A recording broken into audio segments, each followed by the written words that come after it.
আগে শুধু এইটারই প্রয়োজন হচ্ছিল না 3 বছর। বাপরে বাপ।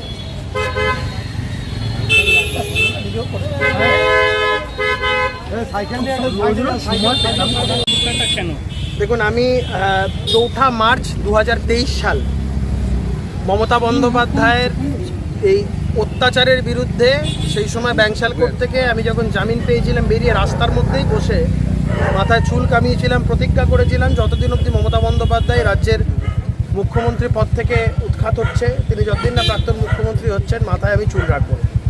তারপরে অনেক তির্যক মন্তব্য, অনেক হাসি ঠাট্টা, অনেক বিদ্রুপ, তারপরেও আমি আমার প্রতিজ্ঞা থেকে এক চুল সরিনি। চুলের প্রতিজ্ঞা থেকে এক চুল সরানো যায়নি কৌস্তব বাগচি।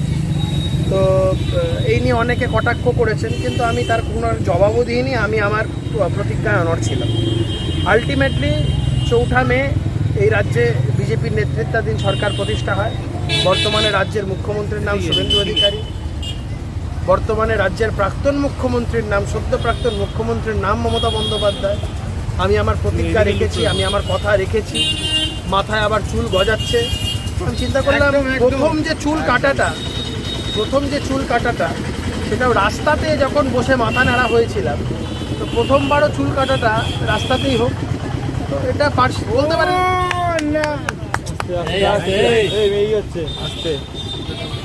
আপনারা বলতে পারেন এই বিষয়টা সিম্বলিক টু দ্যাট এক্সটেন্ট। তো সেই জায়গা থেকে দাঁড়িয়ে রাস্তায় বসে যখন চুল কামিয়েছিলাম, রাস্তাতেই বসে প্রথম চুলটাও কাটলাম, চুল গজানোর পর। সিম্বলিক।